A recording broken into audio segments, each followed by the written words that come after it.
दोस्तों अब तक आप लोगों ने बहुत सी मोटिवेशनल वीडियोस देखी होंगी, बहुत सी सक्सेस स्टोरीज सुनी होंगी, लेकिन आज के इस वीडियो में मैं आपको एक ऐसे इंसान की सक्सेस स्टोरी बताने वाला हूँ जिससे नफरत करने वाले लोगों की भी कमी नहीं है, तो उससे प्यार करने वालों की संख्या भी करोड़ों में है। दोस्तों आज का ये वीडियो आपके अंदर एक ऐसी आग लगाने वाला है कि इसे देखने के बाद आप खुद से जरूर बोलोगे कि अगर ये इंसान कर सकता है तो मैं भी कर सकता हूँ। दोस्तों जब भी सक्सेस या कामयाबी पाने की बात होती है तब हर इंसान यही सोचता है कि पूरी लगन और मेहनत से अपने सपने को पूरा करूं और बस बाद में ऐशो आराम के साथ पूरी लाइफ स्पेंड करूं।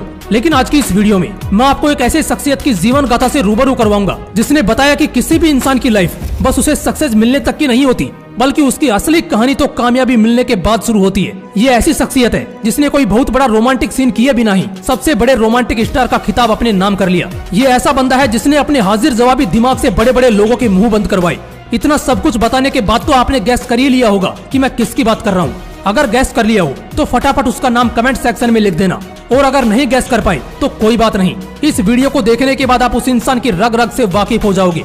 So let's start the video. दोस्तों कहते हैं कि अगर किसी चीज को पूरी शिद्दत से चाहो तो पूरी कायनात उसे तुमसे मिलाने की कोशिश में लग जाती है। इसमें कोई दो राय नहीं है कि अगर तुम किसी चीज को बेइंतहा चाहते हो तो वो एक ना एक दिन तुमको मिलनी ही है। लेकिन इसके लिए हमें एक बहुत ही कठिन राह तय करनी पड़ती है, जिसमें हमें एक ऐसी नदी को पार करना पड़ता है जिसे किसी भी तरह की कश्ती या नाव के जरिए पार नहीं किया जा सकता। इसे सिर्फ अपने सपने के प्रति हमारी मेहनत और लगन के बदौलत ही पार किया जा सकता है। अगर हम इस चीज में फेल हो गए ना तो फिर कितना भी बड़ा लक्ष्य क्यों ना हो, उसे किसी भी कीमत पर हासिल नहीं किया जा सकता। और यह जो अपना सपना पूरा करने का पहला पड़ाव होता है ना, इस पहले पड़ाव में ही ज्यादातर लोग हार मान लेते हैं। सक्सेसफुल होने के बाद का पड़ाव तो दूर ही रह जाता है। हमारे आज की कहानी के हीरो ने दोनों पड़ाव देखे हैं और इन दोनों ही पड़ाव में वो पूरी तरह सफल भी रहा, और न सिर्फ सफल रहा बल्कि लोगों के लिए एक मिसाल बन गया। दोस्तों ये कहानी शुरू होती है 2 नवंबर 1965 को, जब देश की राजधानी दिल्ली के एक मिडिल क्लास फैमिली में एक लड़के का जन्म होता है। ये लड़का बचपन से ही एक टैलेंटेड होनहार स्टूडेंट था। ये पढ़ाई के साथ साथ स्पोर्ट्स में भी टैलेंट से भरपूर था। स्पोर्ट में तो ये इतना बेहतरीन था कि अपने स्कूल के सबसे बेस्ट प्लेयर का अवार्ड इसने अपने नाम किया था। इसने मन ही मन ठान लिया था कि करियर बनाना है तो स्पोर्ट्स में ही बनाना है। इस सपने को पूरा करने के लिए वो रोज कड़ी मेहनत करने लगा। उसे दिन रात सोते जागते बस एक ही सपना आता कि वो एक बहुत बड़ा स्पोर्ट प्लेयर बन गया है। लेकिन एक दिन उसके इस सपने पर पानी फिर गया जब प्रैक्टिस करते वक्त उसको बुरी तरह चोट लगी। यह चोट इतनी बड़ी थी कि वह फिर कभी स्पोर्ट में वापसी नहीं कर सकता था। दोस्तों दुनिया में हर इंसान की लाइफ में एक ऐसा मोड़ आता है जब लगता है कि सब कुछ तबाह हो गया है, और इसी मोड़ पर ज्यादातर लोग हार मान लेते हैं। लेकिन हमारे हीरो में कुछ खास बात थी। जिंदगी से इतनी बड़ी ठोकर खाने के बावजूद वो रुका नहीं। उसने खुद के अंदर छिपे दूसरे हिडन टैलेंट को खोजना शुरू किया और उसे इसमें कामयाबी मिल भी गई। उसने खुद में पाया कि वो एक रियल लाइफ हीरो जरूर बन सकता है, मतलब फिल्मों की दुनिया में अपना करियर बना सकता है। इस सपने को हकीकत बनाने के लिए उसने थिएटर्स ज्वाइन किए और इतनी मेहनत की कि वहाँ उसके टैलेंट का जादू सिर चढ़ के बोलने लगा। लेकिन इसी बीच उसके पिता की मौत हो गई और उस वक्त उसकी उम्र थी मात्र 16 साल। जरा सोचो, एक 16 साल का लड़का जिसका बाप मर गया हो, वो आगे अपनी जिंदगी में क्या एक्सपेक्ट करेगा। दोस्तों सफलता की रेस में जिंदगी बीच बीच में ऐसे हथौड़े मारती है कि उनकी चोट सह पाना बहुत मुश्किल हो जाता है। उसके पिता की मौत भी ठीक उसके लिए उस हथौड़े की चोट की तरह थी जिसे सह पाना बहुत मुश्किल था। इस घटना से वो कुछ समय के लिए सहम गया क्योंकि वो अपने पिता के बहुत ज्यादा करीब था। उसके माँ बाप उसके लिए भगवान से भी बढ़कर थे। लेकिन पिता की मौत के बावजूद उसने हार नहीं मानी। उसने अपने सपने को अपने पिता के सपने के रूप में देखा और कुछ ही दिनों में वो दोगुनी ताकत के साथ खड़ा हुआ और फिर से अपने सपने को पूरा करने की ओर बढ़ने लगा। वो इतने बेहतरीन ढंग से काम कर रहा था कि उसे टीवी सीरियल में काम करने का मौका मिल गया। दोस्तों जब लोगों को इस तरह का मौका मिलता है तो वो लोग इसे अल्टीमेट सक्सेस मिलने की तरह सेलिब्रेट करते हैं। लेकिन हमारे हीरो ने इसे एक ऐसी अपॉर्चुनिटी के रूप में देखा जहां वो अपनी एक्टिंग स्किल्स को और भी ज्यादा इंप्रूव कर सकता है। और यह सच बात है क्योंकि इस दौरान उसे कई फिल्मों में काम करने का ऑफर आया, मगर उसने ये ऑफर्स ये कहते हुए ठुकरा दिए कि उसे अपनी स्किल्स को और भी ज्यादा इंप्रूव करना है ताकि जब भी लोग उसकी परफॉर्मेंस देखें तो लोगों को उसे जज करने का मौका ही ना मिले। इसलिए वो टीवी सीरियल्स में ही काम करता रहा। लेकिन इसी दौरान उसकी माँ ने भी दुनिया को अलविदा कह दिया।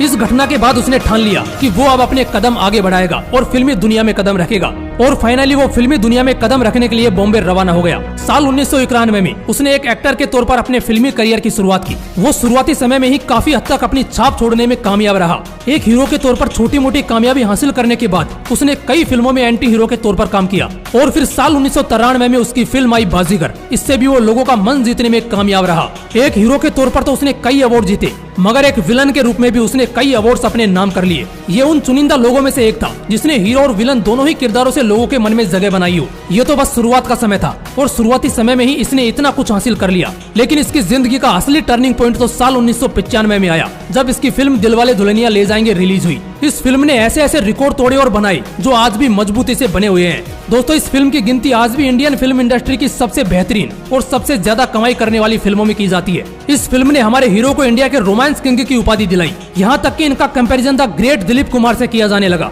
इतनी बड़ी सफलता के बावजूद आगे का समय कठिनाइयों से भरा रहा। उसने कई फिल्में बनाई, कुछ चली तो कुछ बुरी तरह से पिट गई। उसने अपनी एक प्रोडक्शन कंपनी खोली, लेकिन उसमें भी भारी नुकसान सहना पड़ा। लेकिन वो कहते हैं ना, जब समंदर पूरी तरह शांत होता है तो उसे हल्के में नहीं लेना चाहिए, क्योंकि वो आने वाली सुनामी का संकेत होता है। हमारा हीरो भी एक शांत समंदर ही था, क्योंकि जैसे ही उसने 21वीं सदी में कदम रखा, यानी कि जैसे ही साल 2000 शुरू हुआ, हर फिल्म के साथ वो एक नया कीर्तिमान रास्ता चला गया।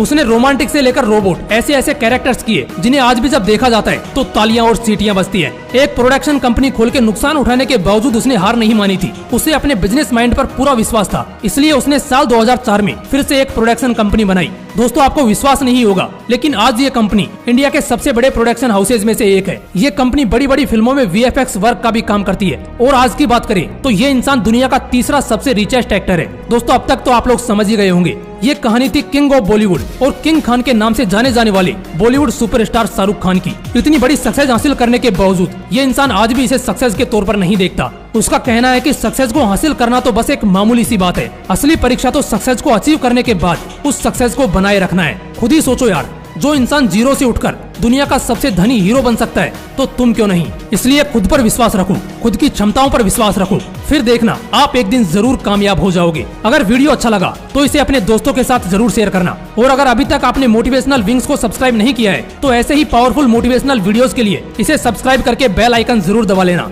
फिर मिलते हैं नेक्स्ट वीडियो में एक नए मोटिवेशन के साथ। जय हिंद, वंदे मातरम।